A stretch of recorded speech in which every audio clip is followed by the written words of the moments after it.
اللهم صل على محمد وآل محمد. بسم الله الرحمن الرحيم. اللهم ارزقني حج بيتك الحرام في عامه.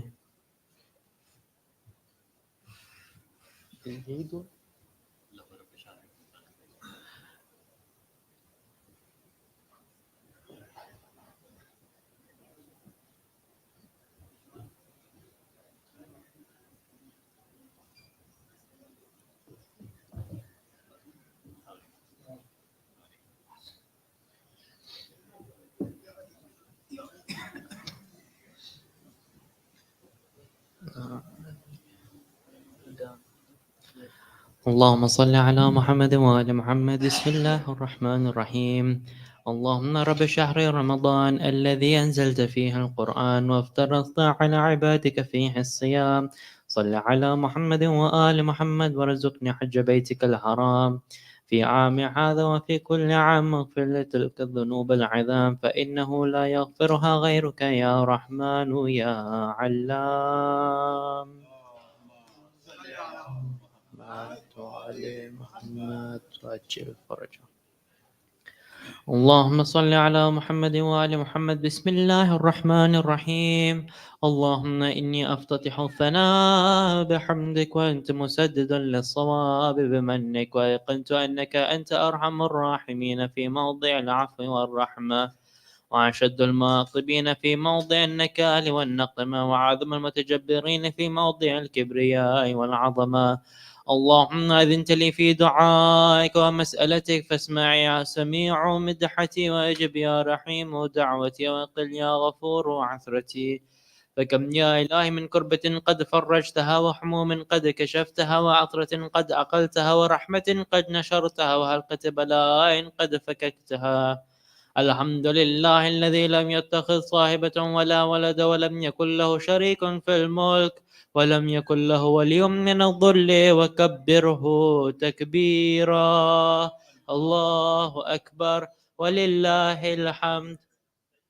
الحمد لله بجميع محامده كلها على جميع نعمه كلها. الحمد لله الذي لا مضاد له في ملكه ولا منازع له في أمره. الحمد لله الذي لا شريك له في خلقه ولا شبيه له في عظمته. الحمد لله الفاشف الخلق أمره، وحمده الظاهر بالكرم مجده، الباسط بالجود يده، الذي لا تنقص خزائنه ولا تزيد كثرة العطاء إلا جودا وكرما، إنه هو العزيز الوهاب. اللهم إني أسألك قليلا من كثير مع حاجة به عليه عظيمة، وغناك عنه قديم، وهو عندي كثير، وهو عليك سهل يسير. اللهم إن عفوك عن ذنبي، وتجاوزك عن خطيئتي، وصفحك عن ظلمي، وسترك عن قبيح عملي، وعلمك عن كثير جرم عندما كان من خطأ وعمدي، أتمعني في أن أسألك ما لا أستوجبه منك، الذي رزقتني من رحمتك، وأريتني من قدرتك، وعرفتني من إجابتك، فصرت أدعوك آمنا وأسألك مستعنسا، لا خائفا ولا وجلا، مدلا عليك فيما قصدت فيه إليك، فإن ابتعني أتبت بجهلي عليك، ولعل الذي يبتعني هو خير لعلمك بعاقبة الأمور، فلم أرى مولا كريما أصبر على عبد لئيم منك علي يا رب. إنك تدعوني فأولي عنك، وتتحبب إلي فأتبغض إليك، وتتودد إلي فلا أقبل منك، كأني ليتطول عليك، فلم يمنعك ذلك من الرحمة والإحسان إلي وتفضل علي بجودك وكرمك، فرحم عبدك الجاهل وجد عليه بفضل إحسانك، إنك جواد كريم. الحمد لله المالك الملك، مجري الفلك، مسخر الرياح، فالق الإصباح، ديان الدين رب العالمين. الحمد لله على حلمه بعد علمه، والحمد لله على عفوه بعد قدرته، والحمد لله على طول أناته في غضبه وهو قادر على ما يريد. الحمد لله خالق الخلق باسط الرزق فالق الأسباب ذي الجلال والإكرام والفضل والإنعام الذي بعد فلا يرى وقرب فشهد النجوى تبارك وتعالى. الحمد لله الذي ليس له منازع يعادل ولا شبيه يشاكل ولا ظهير يعاضد قهر بعزته الأعزة، فتواضع لعظمته العظمى فبلغ بقدرته ما يشاء. الحمد لله الذي يجيبني حين أنادي ويسر علي كل عورة وأنا عاصي، ويعظم النعمة علي فلا أجازي. فكم من موهبة هنية قد أعطاني، وعظيمة مخوفة قد كفاني، وبهجة مونقة قد أراني، فأثني عليه حامدا وأذكره مسبحا. الحمد لله الذي لا يحتك حجاب ولا يغلق بابه ولا يرد السائل ولا يخيب آمل. والحمد لله الذي يؤمن الخائفين وينجي الصالحين ويرفع المستضعفين ويوضع المستكبرين ويهلك ملوكا ويستخلف آخرين. والحمد لله قاسم الجبارين مبير الظالمين مدرك الحاربين كال الظالمين صريخ المستصرخين موضع حاجات الطالبين معتمد المؤمنين. الحمد لله الذي من خشيته ترعد السماء وسكانها وترجف الأرض وعمارها وتموج البحار ومن يسبح في غمراتها. الحمد لله الذي هدانا لهذا وما كنا لنهتدي لولا أن هدانا الله. الحمد لله الذي يخلق ولم يخلق ويرزق ولا يرزق ويطعم ولا يطعم ويميت الأحياء ويحيي الموتى وهو حي لا يموت بيده الخير وهو على كل شيء قدير. اللهم صل على محمد عبدك ورسولك وأمينك وصفيك وحبيبك وخيرتك من خلقك وحافظ سرك ومبلغ رسالاتك أفضل وأحسن وأجمل وأكمل وأزكى وأمنى وأطيب وأطهر وأسنى، وأكثر ما صليت وباركت وترحمت وتحننت وسلمت على أحد من عبادك وأنبيائك ورسلك وصفتك وأهل الكرامة عليك من خلقك. اللهم صل على علي أمير المؤمنين ووصي رسول رب العالمين عبدك ووليك وأخي رسولك وحجتك على خلقك وآيتك الكبرى والنبي العظيم. وصل على صديقة الطاهرة فاطمة سيدة النساء العالمين. وصل على سبطي الرحمة وإمامي الحدى الحسن والحسين سيد شباب أهل الجنة. وصل على أئمة المسلمين علي بن الحسين ومحمد بن علي وجعفر بن محمد وموسى بن جعفر وعلي بن موسى ومحمد بن علي وعلي بن محمد والحسن بن علي والخلف الهادي المهدي حججك على عبادك وأمنائك في بلادك صلاة كثيرة دائمة. اللهم وصل على ولي أمرك القائم المؤمل والعدل المنتظر وحفه بملائكتك المقربين وأيده بروح القدس يا رب العالمين.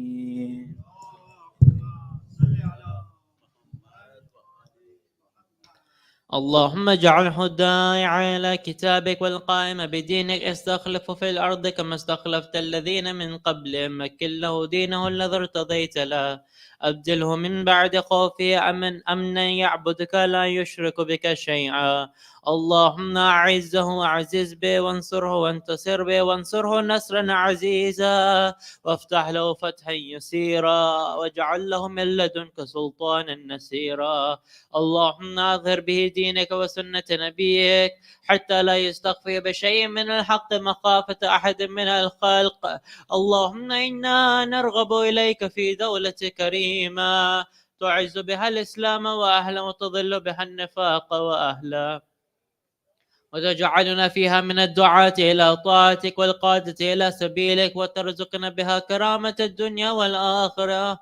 اللهم ما عرفتنا من الحق فحملنا وما قصرنا عنه فبلغنا اللهم المن به شعثنا، وشعب به صدعنا، وارتق به فتقنا، وكثر به قلتنا، وعزز به ذلتنا، وأغن به عائلنا، واقض به عن مغرمنا، واجبر به فقرنا، وصد به قلتنا، ويسر به عسرنا، وبيض به وجوهنا، وفك به أسرنا، وأنجح به طلبتنا، وأنجز به مواعيدنا، وسجب به دعوتنا، واعتنا به سؤلنا، وبلغنا به من الدنيا والآخرة آمالنا، وعاتنا به فوق رغبتنا يا خير المسؤولين وأوسع المعطين. اشف به صدورنا، واذب به غيظ قلوبنا، واهدنا به لما اختلف فيه من الحق بإذنك، إنك تهدي من تشاء إلى صراط مستقيم. وانصرنا به على عدوك وعدونا إله الحق آمين. اللهم إنا نشكو إليك فقد نبينا وصلواتك عليه وآله، وغيبة ولينا، وكثرة عدونا، وقلة عددنا، وشدة الفتن بنا، وتظاهر الزمان علينا. فصل على محمد وآله، وأعنا على ذلك بفتح منك تعجله، وبالضر تكشفه، ونصر تعزه، وسلطان حق تظهره، ورحمة منك تجللناها، وعافية منك تلبسناها، برحمتك يا أرحم الراحمين.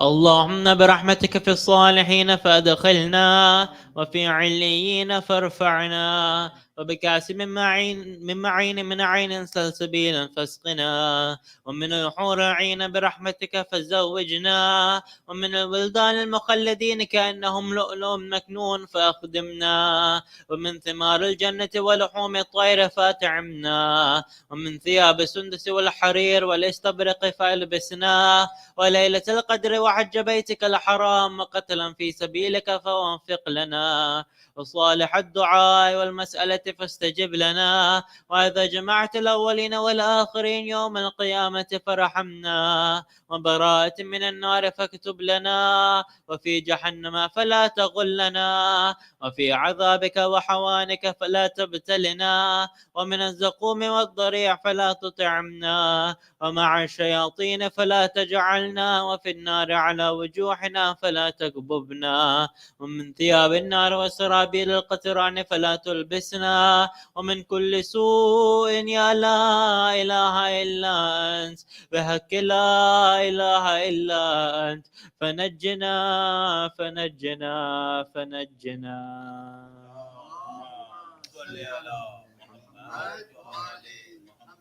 اللهم إني أسألك أن تجعل فيما تقضي وتقدر من الأمر المحتوم في الأمر الحكيم من القضاء الذي لا يرد ولا يبدل، أن تكتبني من حجاج بيتك الحرام المبرور حجهم، المشكور سعيهم، المغفور ذنوبهم، المكفر عن سيئاتهم، وأن تجعل فيما تقضي وتقدر أن تطيل عمري في خير وعافية، وتوسع في رزقي، وتجعلني ممن تنتصر به لدينك ولا تستبدل بغيره. أعوذ بجلال وجهك الكريم أن ينقضي عني شهر رمضان، أو يطلع الفجر من ليلة هذه ولك قبلي تبعت أو ذنب تعذبني عليه.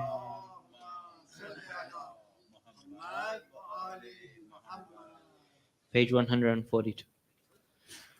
بسم الله الرحمن الرحيم. إلهي وقف السائلون ببابك، ولاذ الفقراء بجنابك، ووقفت سفينة المساكين على ساحل بحر جودك وكرمك، يرجون الجواز إلى ساحة رحمتك ونعمتك. إلهي إن كنت لا ترحم في هذا الشهر الشريف إلا من أخلص لك في صيامه وقيامه، فمن للمذنب المقصر إذا غرق في بحر ذنوبه وآثامه.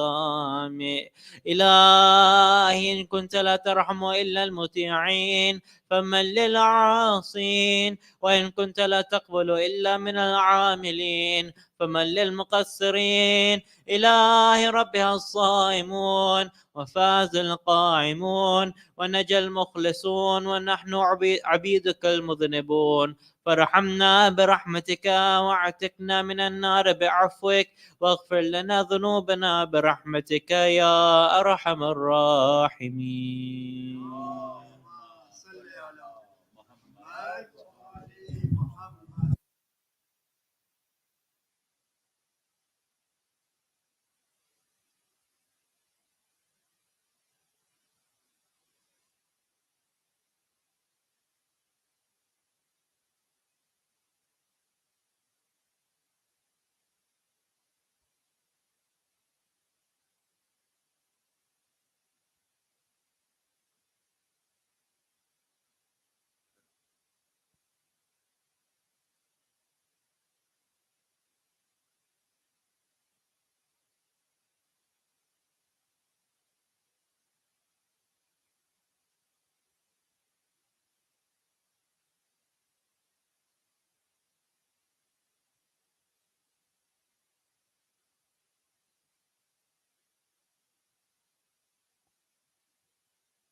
برای खुशनूदी इमाम ज़माना बुलंद तरीन सलावात।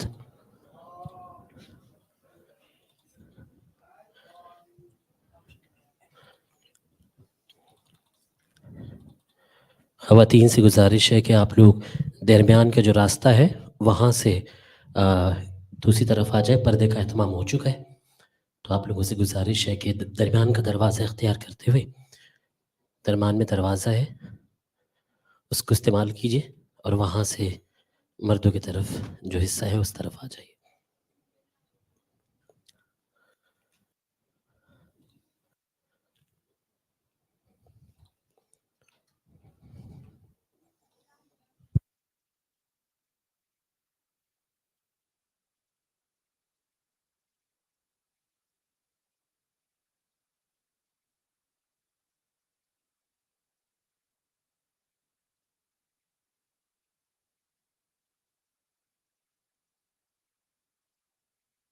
Hello hello.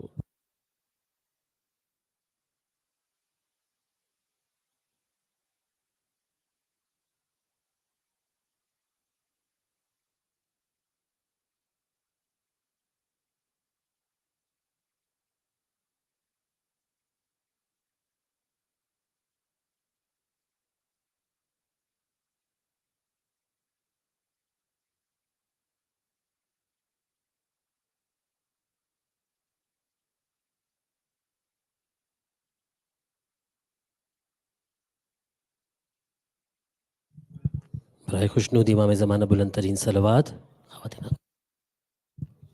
ख़वातीन से गुजारिश है कि पर्दे का एहतमाम हो चुका है, आप लोग इस तरफ तशरीफ़ ले आए ताकि सेशन का आगाज़ किया जा सके। बराए खुशनूदी मौला मुश्किल कुशा बुलंद तरीन सलावात।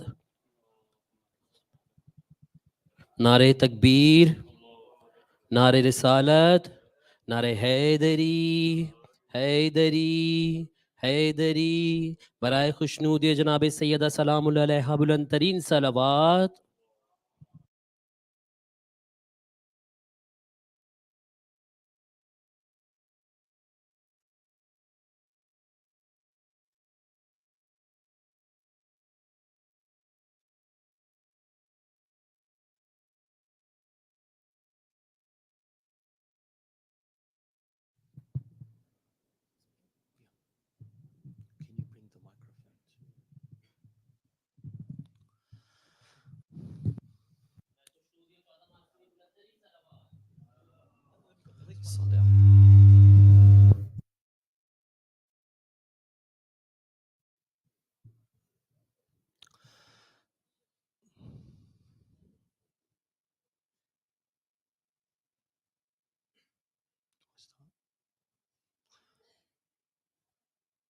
أعوذ بالله من الشيطان الرجيم. بسم الله الرحمن الرحيم. الحمد لله رب العالمين، وأفضل الصلوات وأتم التسليم على سيدنا ونبينا وحبيب قلوبنا وطبيب نفوسنا وشفيع ذنوبنا أبي القاسم محمد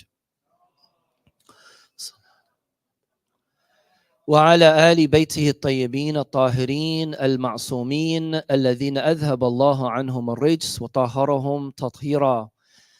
Allahumma salli ala Muhammad wa ali Muhammad. Tonight is the 8th session on the topic of an overview of Nahj-ul-Balaghah, and unfortunately it will be my last, even though I have indeed enjoyed my nights here in Panjatan Society as I always do, and I did try to make sure that I covered the most important aspects of this very valuable, important book. But I'm sure all of you would, inshallah, be able to benefit from Nahj-ul-Balaghah in the near future by using this as a starting point for you to venture into this very, very valuable book. Now, because last week we weren't able to cover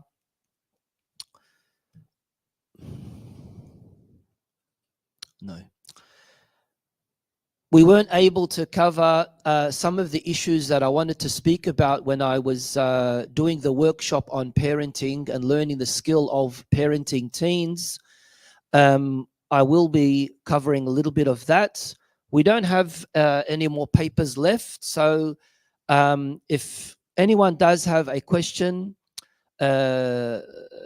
left from last week or from today, of course, you can message this number and the question will be read out, or you can just grab the microphone at the end of our program and just ask your particular question. So this is the number here before we continue on with tonight's topic, which is the Rasail of, which is something that I have left out in Wednesday night's session, was a part of the letters of Imam Ali alayhi salam, which I want to cover tonight, and then go on to the last part, which is the wise sayings of Imam Ali alayhi salam. And this is a part of letter 31, which we did read out a section of in the previous session, a letter written by Imam Ali alayhi salam to his son Imam Hassan al-Mujtaba, where he gives him a series of recommendations and advice. I did say that this is something very useful for every youth to read. This is something that every parent should sit their child down and read with them, because a lot of it is not only moral instructions given by Imam Ali to his son Imam Hassan, but also social instructions as well, things that we can use in our social life. And because we've already given an introduction to this particular letter and we have read parts of it, we'll just read this particular part, please. O my child, make yourself the measure for dealings between you and others. The measure here means the scale, the mizan, as Imam Ali alayhi salam uses in this expression. Ij'al nafsaka mizanan fima baynaka wa bayna ghayrik. Make yourself a scale that you use between yourself and others. In the scale of you using between yourself and your others are the things that you like for yourself, you should like for others. Other things that you don't like for yourself, you should also not like for others. Carry on. Thus, you should wish for others what you wish for yourself, and hate for others what you hate for yourself. Do not oppress as you do not like to be oppressed. Do good to others as you like good to be done to you. Regard as bad for yourself whatever you regard as bad for others. Accept that from others which you like others to accept from you. Do not talk about what you do not know, even though what you know may be very little. Do not say to others what you do not like to be said to you. Girls, sit down, please. Be informed that self-admiration is contrary to propriety of action and is a calamity for the mind. Therefore, increase your striving and do not become a treasurer for wealth to be inherited by others. When you have been guided on the right path, humble yourself before Allah as much as you can. Thank you very much. I, of course, wasn't able to cover everything that is necessary to be spoken about for Nahj-ul-Balaghah, but this is another marvel of Imam Ali, where he recited irtijalan, which is spontaneously, this particular khutbah when there was a group of people speaking about the merit and virtue of knowledge and memorizing and things like that. And then he just recited this sermon. The uniqueness of this sermon is that every word that Imam Ali used does not have an alif. There is no alif in this very long khutbah of Imam Ali alayhi salam. How difficult is that? This is a marvel of Imam Ali alayhi salam. Next, another marvel is a khutbah of Imam Ali with no dot, none of the words recited, read out by Imam Ali, irtijalan, again spontaneously. It wasn't something that he had prepared for days or months. No, it was just spontaneous. None of the words that he used had a nuqta, had a dot. There was no ba, no jim, no kha. As you know, in Arabic, there are a lot of letters that have dots in them. And as you can see here, none of the words have any dots. How difficult is that as well? In regards to the wise sayings of Imam Ali, we can say wise sayings, we can say kalimat qisar, short sayings, we can use the word proverbs, we can use the word quotes, we can use the word pieces of advice, statements. All of them fall under this third category after sermons and letters, and that is the short and wise sayings of Imam Ali. 480 of them, which is the regular amounts being mentioned in Nahj-ul-Balaghah. However, as I have explained in detail before, there are other books like Ghurar al-Hikam, where there are more than 10,000 of these wise sayings and short quotes from Imam Ali alayhi salam. It is said that these that were selected by Al-Sharif al-Radhi were during his Khilafah as well.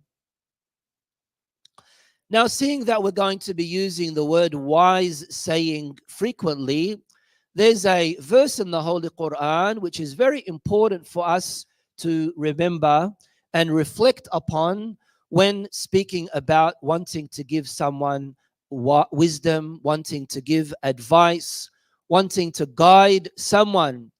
And this is, of course, something fundamental for all of us as Muslims, because we all want to be someone who contributes to another person, either staying on the right path or introducing them to the right path. ادعو إلى سبيل ربك بالحكمة والموعظة الحسنة وجادلهم بالتي هي أحسن.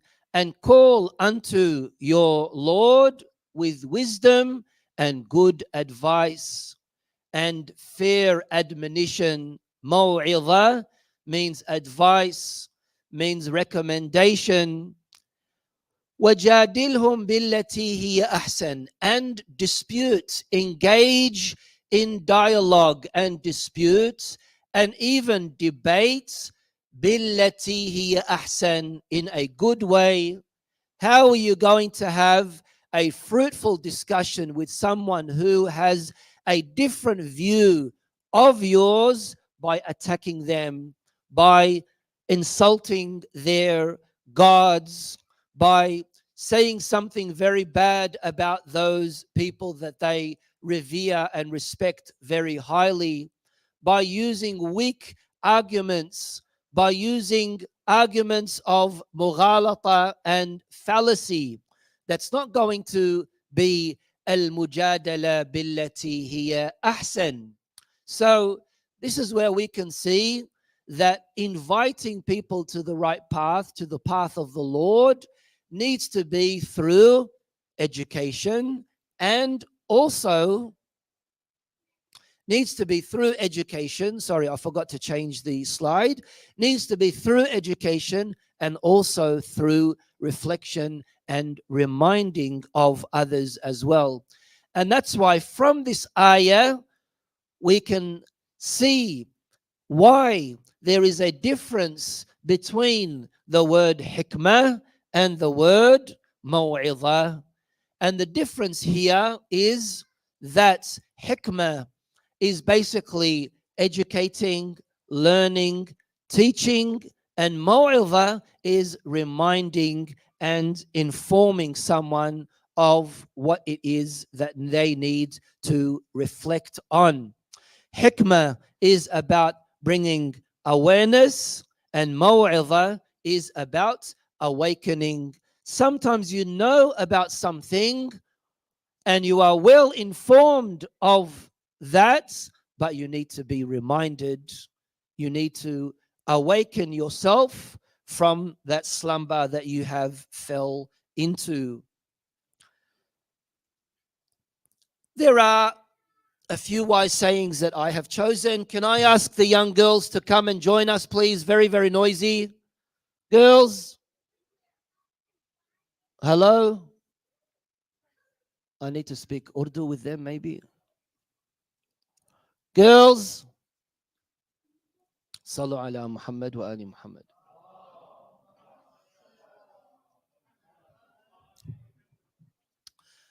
Wise saying number one. So, as I said, there are 480 hikam in Sallu ala Muhammad wa ali Muhammad.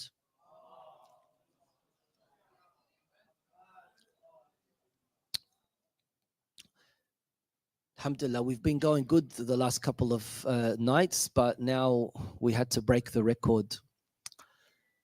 What was I saying? Wise sayings, 480 of them, right? And of course, I'm not going to be able to cover all of them. So I selected a few on different topics. Most of them are very, very popular, very common. Remember what I said in one of the early nights, that it is really important for us to memorize at least some of the sayings of Ahlul Bayt alayhim salam, and how it would empower us, not only in our Arabic vocabulary, but also in us sharing these words of wisdom and such beautiful proverbs with others as well. And that will, of course, give us not only that sense of pride that we are re-quoting something given by Imam Ali, but also it's going to be something that someone really sits down and contemplates on and thinks about, because these are really beautiful kind of statements. Imam Ali, in wise saying number one, and it's interesting that Al-Sharif Al-Radhi chose this as the first wise saying, because fitna is really, really dangerous. It is really damaging. It is really scary. Imam Ali says, Kun fil fitnati kabni labun, and be in fitna, when facing fitna, be like a 2-year-old baby camel. Ibn Labun, Labun from the word laban means milk, right? And Ibn Labun is one of the ages of a camel, because the Arabs have for camels many, many different names and titles based on their age group. And a Ibn Labun is a 2-year-old camel. Now, this 2-year-old camel is too fragile to be used to ride on, and also too young to be able for them to be milked from as well. And this is why he says, Imam Ali says, La dhahrun fayurkab, wa la dar'un fayuhlab.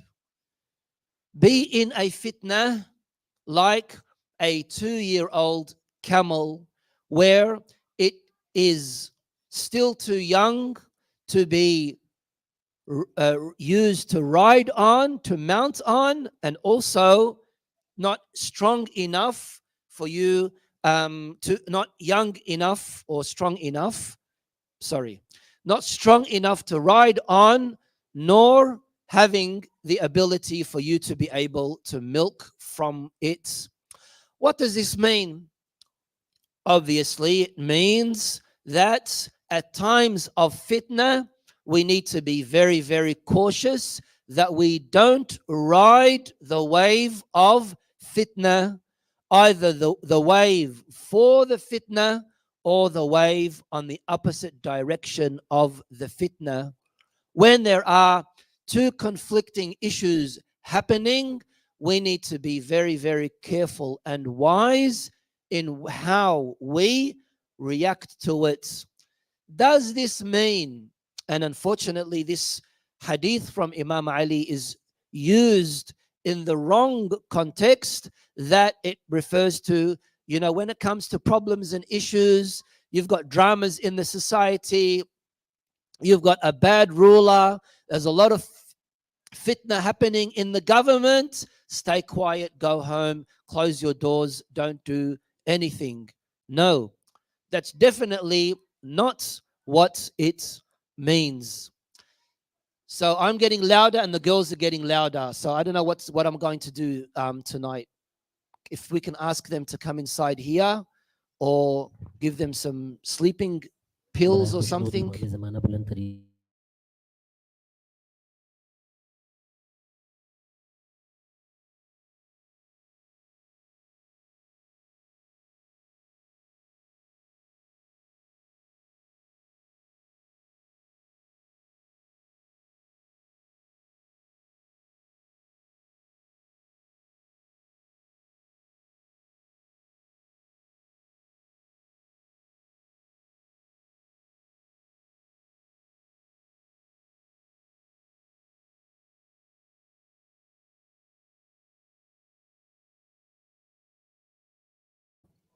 Allahumma salli ala Muhammad wa ali Muhammad. I'm very sorry. I apologize. I think it's my fault. I'm very easily distracted, unfortunately.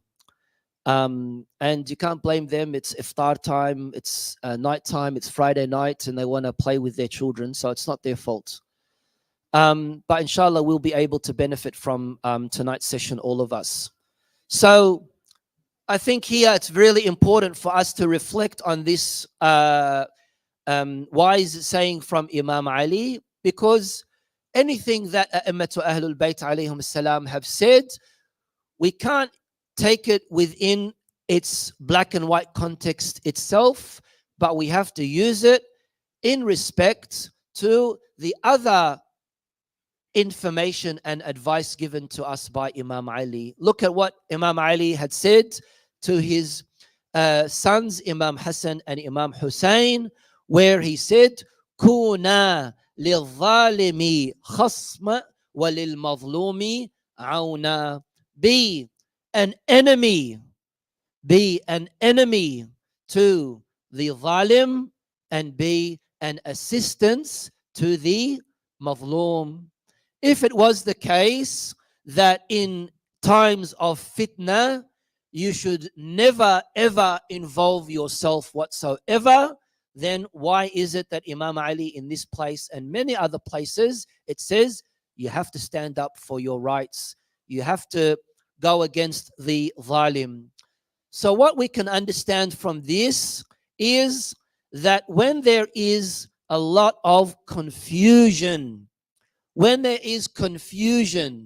you really don't know what is right or what is wrong, and especially when it's believers, when it's mu'minun, righteous, pious believers having some kind of conflict between each other, we need to make sure that we don't get dragged into it.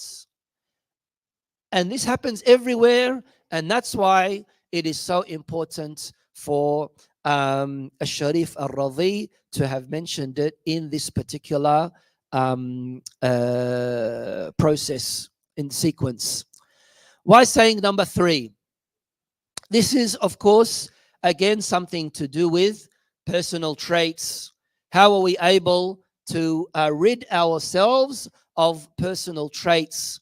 Imam Ali alayhi salam, he says, al-bukhlu ar wal-jubnu manqasah wal-faqru yakhrusu al-fitan an hujjatih wal-muqillu gharibun fi baldatih. Can you read that, please, Abbas?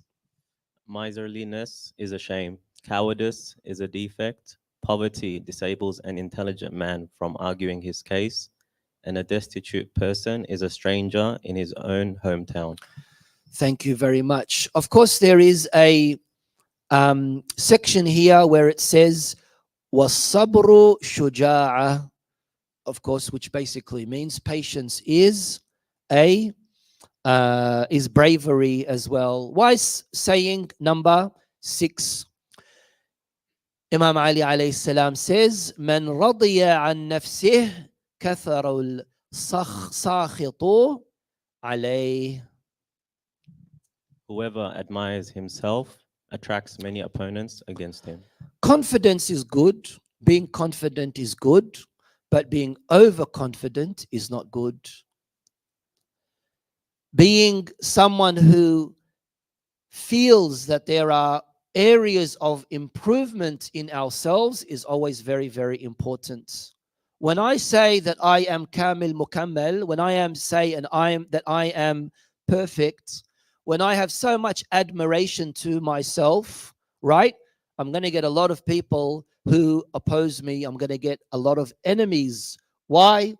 Because I am so self-absorbed that I don't like criticism. I don't want to listen to advice given to me by other people.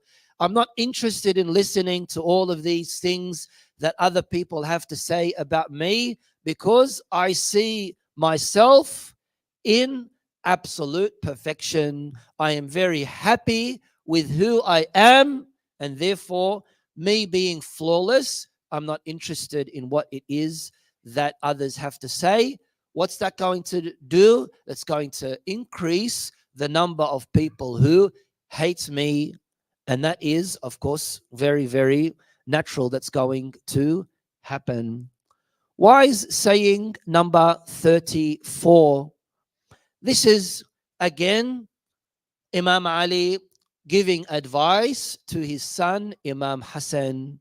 This is a long hikmah as well, and I've only chosen a part of it where he says, Ya bunay, ihfaz anni arba'an wa arba'a.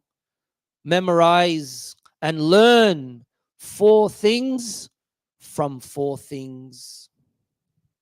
Imam Ali ibn Abu Talib alayhi salam said the following to his son Al-Hasan alayhi salam: O son, learn 4 things and a further 4 things from me. Nothing will harm you if you practice them. The richest of all riches is intelligence. The biggest destitution is foolishness. Okay. أغنى الغني العقل. The richest thing that you can have is your aql. The poorest thing that you can have, أكبر الفقر. The poorest thing that you can have is being foolish. الحمق. الحمق, al-ahmaq, means being foolish. I'm not going to use that word that I used a few nights ago, but that's what it is, pretty much. The most poorest of things that a person can have is that. Carry on. The most wild of the wild is vanity, and the best achievement is goodness of the moral character. أكرم الحسب حسن الخلق. Carry on. O my son, you should avoid making friends with a fool, because if he intends to benefit you, he will harm you. Stay away from a foolish person, because although they think that they're doing good for you, they are rather doing a lot of damage. You should avoid making friends with a miser, because he will run away from you when you need him the most. What's a miser? A stingy person, a greedy person, a bakhil person. Why should you stay away from a greedy, stingy person? Because when you need them, they are nowhere to be found. So why do you want to befriend such a person? You should avoid making friends with a sinful person, because he will sell you for naught. Basically, this means إياك ومصادقة الفاجر. Stay away from an immoral person, a sinning person, someone who sins regularly. Don't be their friend, because they will sell you for pretty much nothing. And you should avoid making friends with a liar, because he is like a mirage, making you see far things as near and near things as far. Who knows what a mirage is? Nobody? In Melbourne? Do you know what a mirage is? No? Really? How about you, Wildcats? Do you know what a mirage is? No? How about you? Yeah? Yeah, he's saying, yeah, Puma?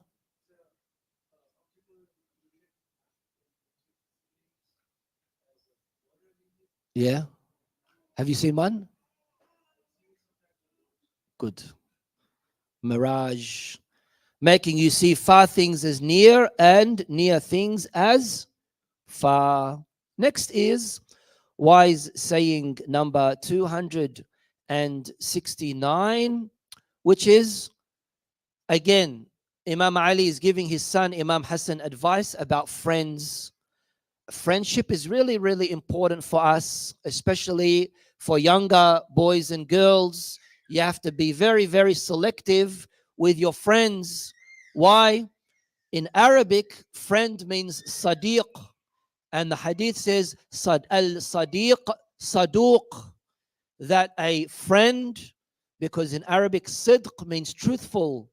A friend needs to be truthful, which basically means that they're always going to be honest and truthful to you, giving you advice when needed, right?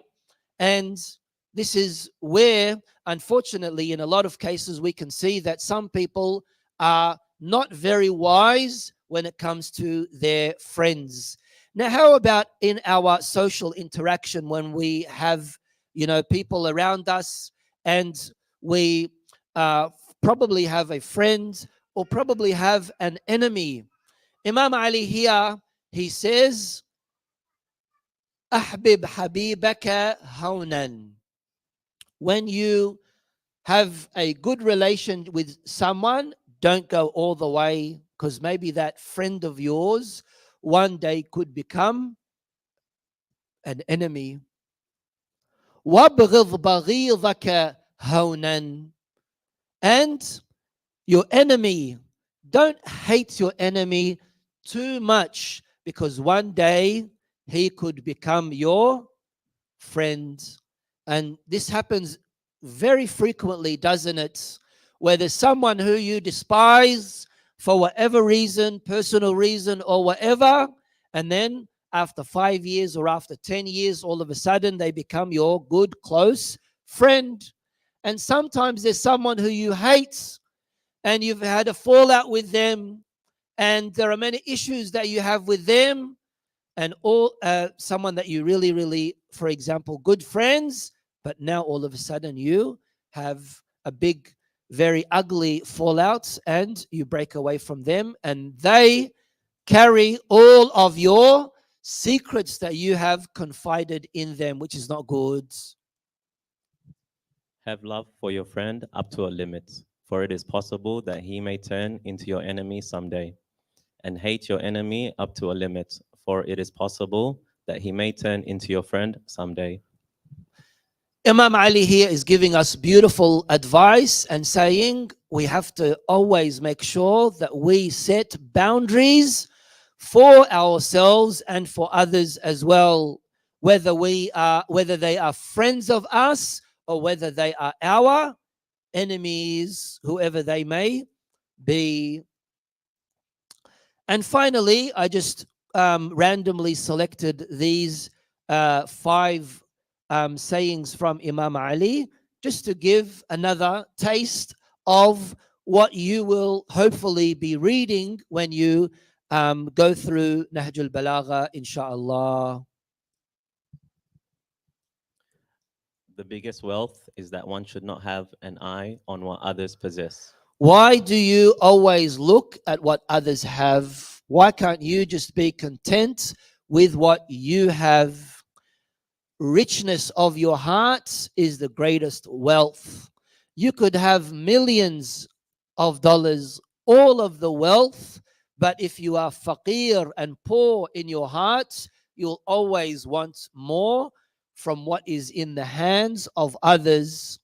And this is why, from this saying, we can understand that you need to feel wealthy within yourself by not looking at what others have, not comparing what others have. You have a rundown Toyota. Why are you always looking at the other person who just bought a Tesla or this or that or any of these other examples that we are simply able to give? Next one, please. Someone uttered an expression above his status. Someone said, in the presence of Imam Ali, someone said something that is above their pay grade, above their age.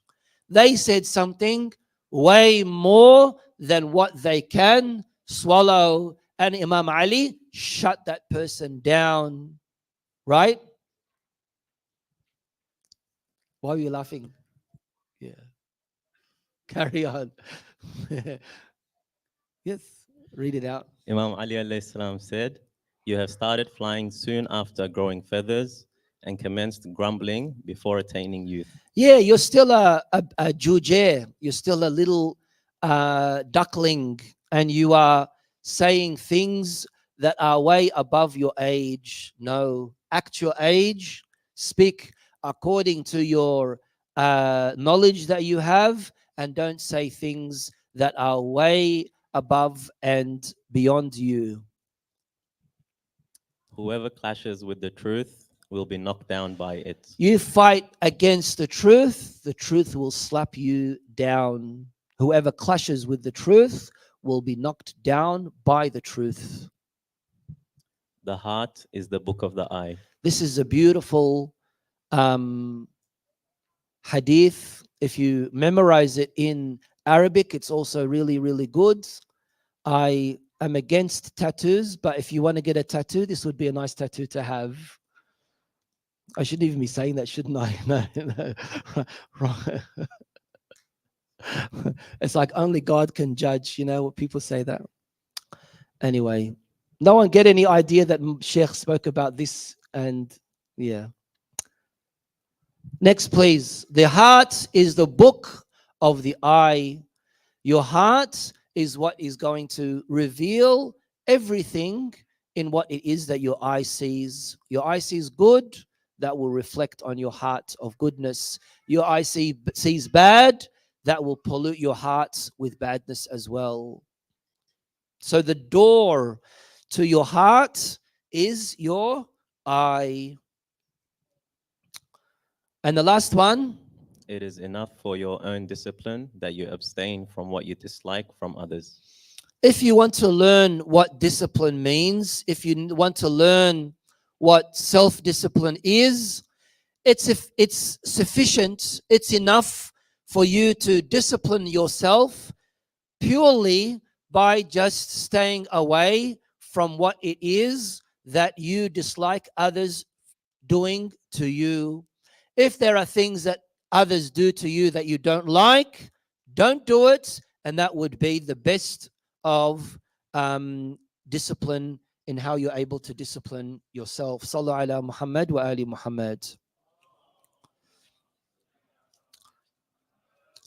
So, alhamdulillah, we have covered parts of the wise sayings of Imam Ali in Nahj-ul-Balaghah, and inshallah this will, as I said, be an opportunity for all of us to venture into this very important book and read into it as much as we are able to, and also benefit from it, inshallah.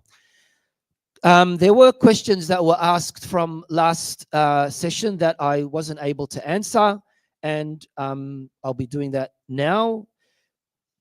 Anyone who has a comment or a question or something to say, just grab the microphone and you can say it. But the topic that we were speaking about was on parenting and the skill of how to parent children and teenagers. And it is a very, very important topic that we all need to be benefiting and learning from. How can you stay connected to Allah in modern days as teenagers.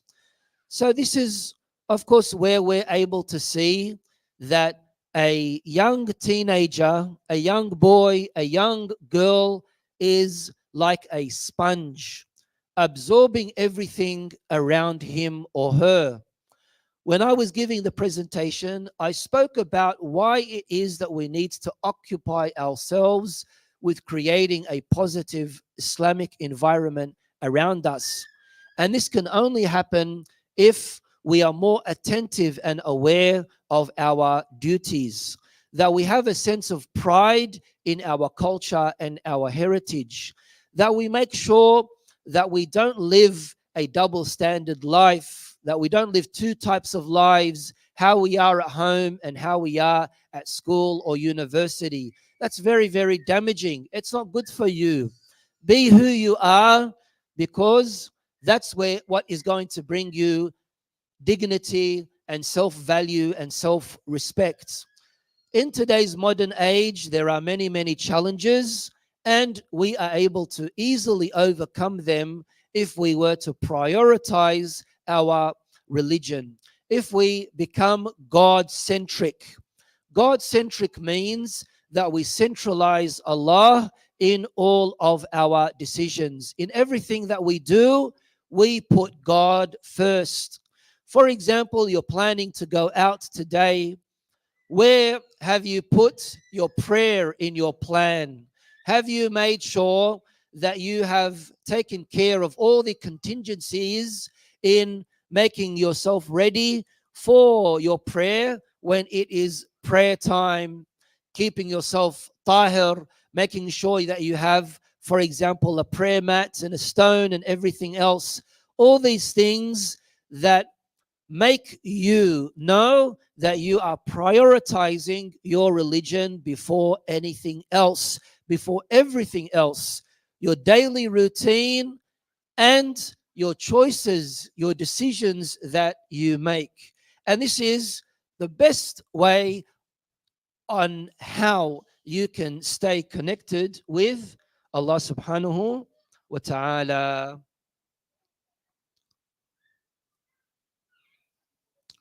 Anyone has any questions or any issues to add from what we were speaking about from last night? Are there any messages sent or no? Sorry? Last week, sorry.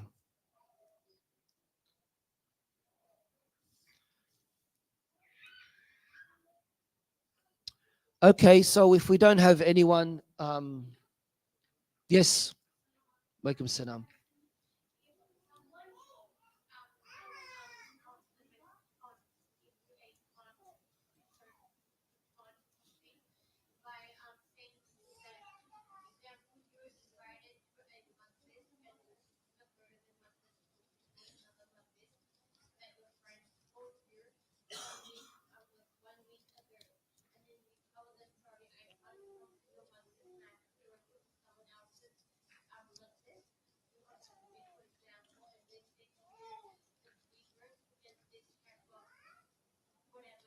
Disrespect.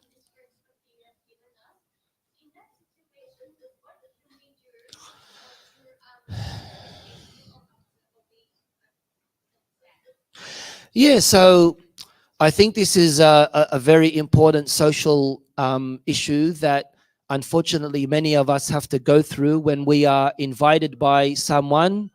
Instead of us feeling that we are being honored by the invitation, we feel it to be a burden, where we're put in a very difficult predicament, where if we had a pre-planned program and we're not able to go to this invitation and we have to decline this invitation, we know that it will erupt into something very, very dangerous, scary, breaking of relationships, breaking of ties. So what do we do in this kind of situation? First of all, when it comes to someone wanting to invite someone else, it needs to be such that they are doing so with a lot of love and respect for that particular person. and not in it being some kind of duty and obligation where the other person is also obliged to accept the invitation under whatever circumstances they may have. That's not being realistic. That's also not being fair. That's being selfish. If you already have a pre-planned program and you have to decline the invitation, try to do so in a very respectable, polite way so as not to create any kind of altercation or anything that would lead to, criticism, or maybe even trying to ruin your reputation by saying you were very disrespectful and insulting of us because you did not come to the invitation. We need to be considerate from both sides, trying to accommodate to those who are around us, either in accepting or in inviting ourselves. Sa'atul sadr is really, really important, to have more tolerance with those people who are around us. If no one has any questions, then I've read all the questions that we have here. I think we should finish off. Yes? Did you have a question? If we like if it's not Imam Ali's shahadat, and we like do our election when it's the shahadat, what happens if we don't wear black shirt or black anything? Thank you. So if it's not the shahada, or if it is the shahada? If it's not the shahada? No, if it is the Is. shahada. If it is the shahada, of course, we all know that it has become a custom for us as Shia Muslims, when there is a sad event, a shahada anniversary of any of our ma'sumin or extended members of Ahlul Bayt alayhim as-salam, or even if it is one of our own family members who has passed away, wearing black is highly recommended. There is istihbab in wearing black. Outside of shahada events, outside of a sad ceremony of Ahlul Bayt, for men, it is makruh to wear black, ya baqar. So, the only exemption, I had to say that, didn't I? The only exemption for wearing black are a few. Number one is hijab. If women choose to wear black as hijab, that is exempted and it is not makruh. Number two, a turban, a imamah, wearing black, it is also exempted from the karahiyah. Number three, a abaya. This is what we call a abaya, aba. That is also exempted from being makruh. And number four is in commemorating, mourning, showing grief to Ahlul Bayt alayhim as-salam. Other than this, our fuqaha say that it is makruh to wear black. So on the day of the shahada, if you don't have black, if you don't have any black clothes, are you doing anything wrong or bad? No. But it's not good to wear, for example, colorful clothes or red clothes or something like that, because socially it might not be accepted. Assalamu alaikum. Wa alaikum salam. Just have a question that several of the scholars that are, you can say, back home, not living here, have highlighted so many times that the people living outside, they have gone overseas. There is very rare chance for them to survive on the right path, right? Especially after the 2 generations or so. Based on what experience they have, based on their visit overseas, having interaction with the people overseas, right? And having gone through some of the experiences. But what we see here that the ulama living here, they don't much address these things that what we have experienced in a true sense, you can say, up to that severity level that has been, you can say, highlighted by the scholars from our, you can say, parent country. Thank you. So I'm sure you do know that there is a fiqhi matter related to this, and that's called al-ta'arrub ba'd al-hijrah. And basically it means if someone migrates knowing that they are going to lose levels of their faith and probably lose their forthcoming generations in being absorbed with a non-Islamic environment, then that is a major sin. It is haram, and a person must return back to their place of origin.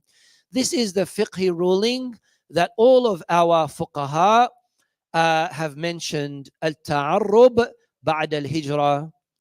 We know, of course, that in most cases, our parents, those of the first generation, chose to migrate to Western countries due to whatever reasons, either it being a place of war or avoiding persecution or some kind of choosing to live a more stable life away from fear, financial issues, and whatnot.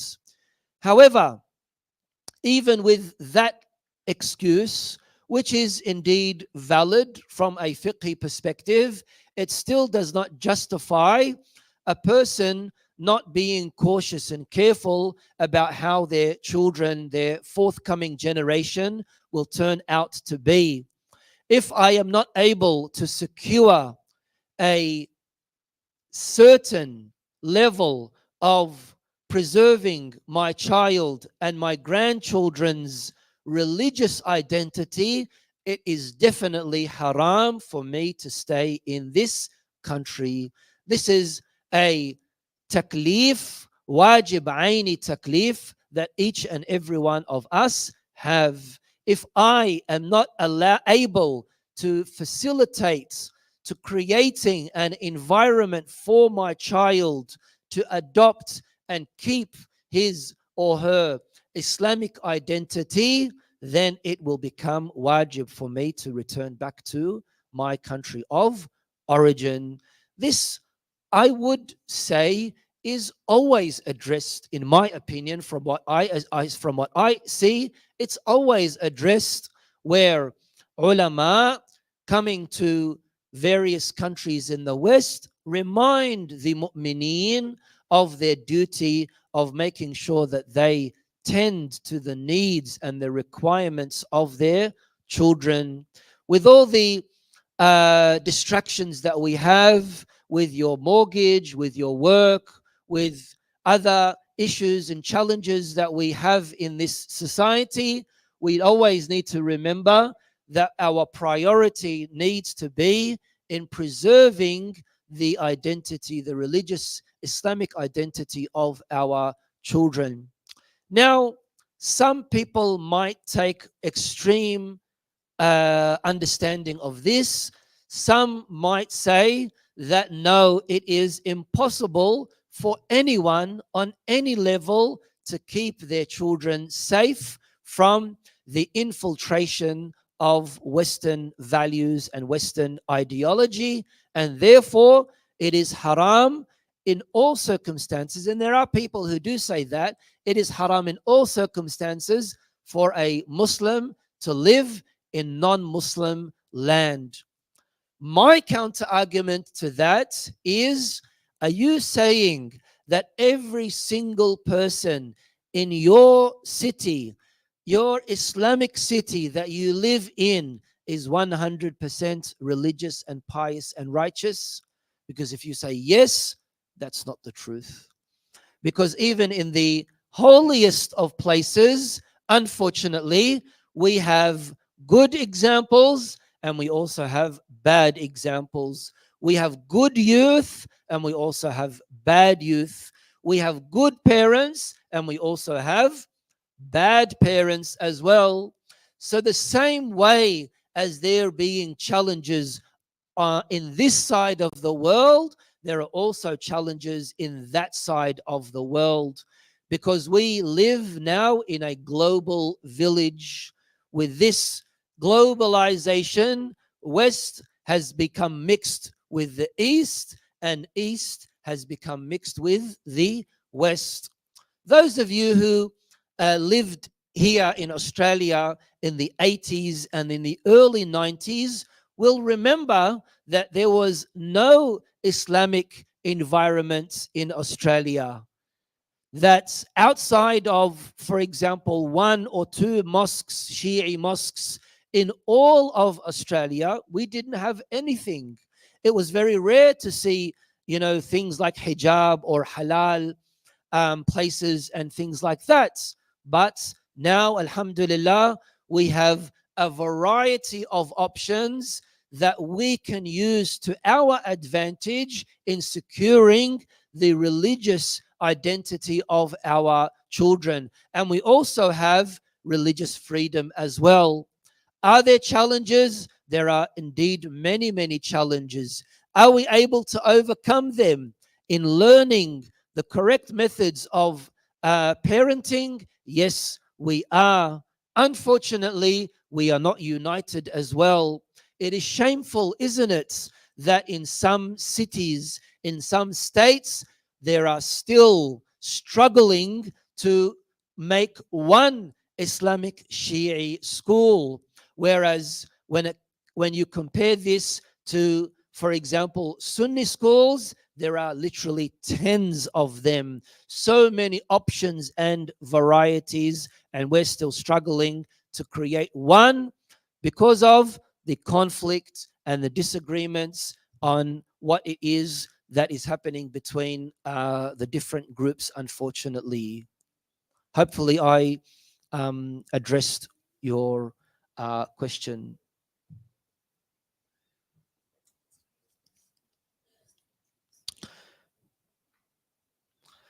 Okay, if your parent is a narcissist, if your mother is a narcissist, what do you do when she is making your life difficult? Unfortunately, we can't choose who our parents are. And narcissism is a very large word because, of course, maybe if the father is demanding and having a lot of issues and always, being in control, it might not mean that they are narcissistic. It might mean that they just have a different mindset, that they grew up in a different generation, and that their way of expression is very different to your way of expression. A lot of cases we all know is in previous generations, people were learnt and taught to box their feelings, to not express their feelings. So in a lot of cases, you don't want to be saying things to those, because that will kind of show weakness in your personality.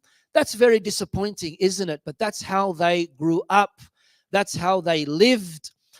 Parents, in a lot of cases, lived through a lot of difficulties. Parents in those eras are different to parents of this era. Generations of the past are different to generations of today.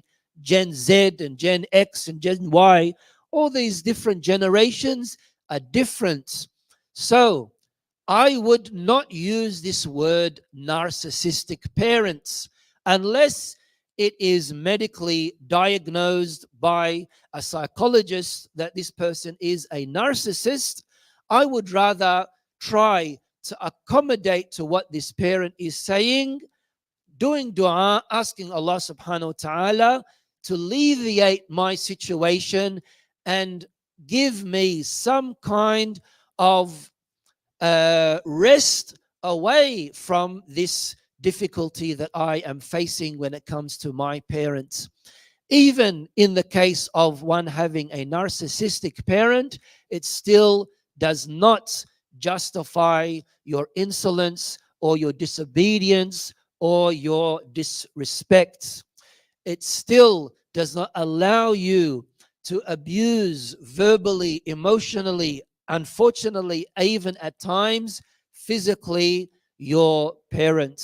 You need to try to stay obedient, neutral, avoid escalating the situation with your parents, and even if you have to, try to avoid any unnecessary interaction to stay away from the problems.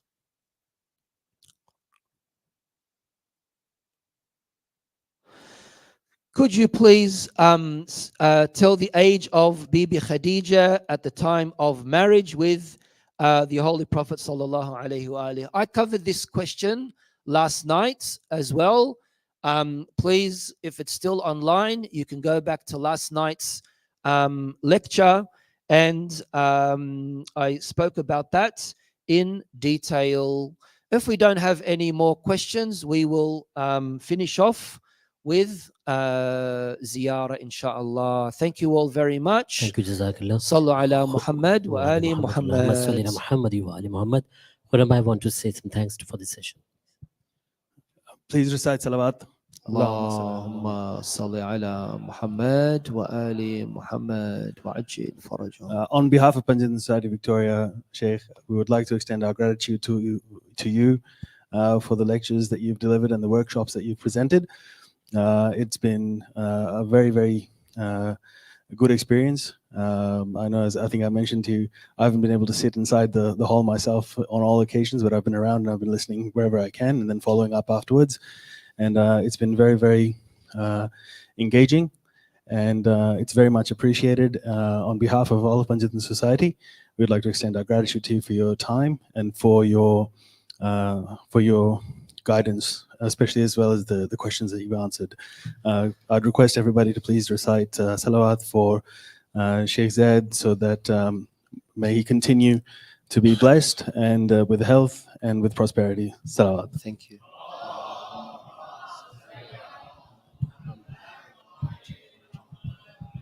Thank you all very much. inshallah.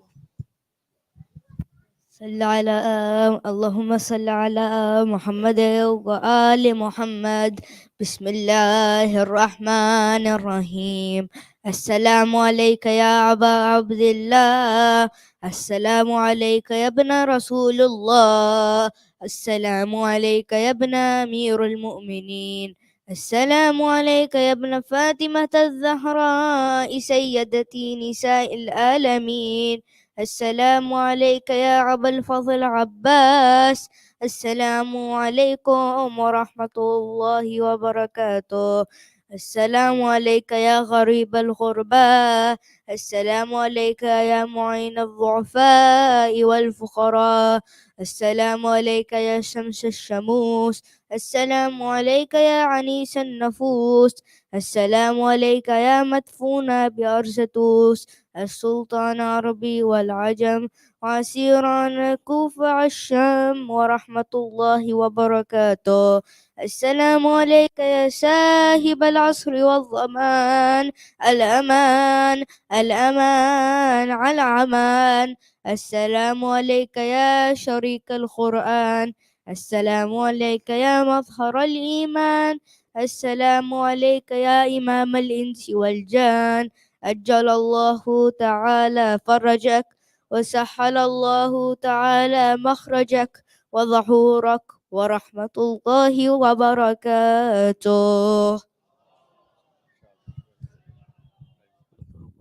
محمد و آل محمد وعجل فرجهم. हज़रात उम्मीन कल 7:15 पे कुरान खानी का आगाज़ हो जाएगा, तो आप लोगों से गुजारिश है वक्त की पाबंदी के साथ शिरकत फरमाएं। 7:15 पे कुरान खानी से सिलसिला स्टार्ट हो जाएगा। 7:15 के बाद यानी कुरान खानी के बाद नमाज-ए-मग़रिबैन, उसके बाद इफ्तार, उसके बाद अमाल और फिर मजलिस होगी। तो आप लोगों से गुजारिश है वक्त की पाबंदी के साथ शिरकत फरमाएं, अपने बच्चों को भी लेकर आएँ ताकि वो कुरान खानी में शरीक हो सकें। शुक्रिया।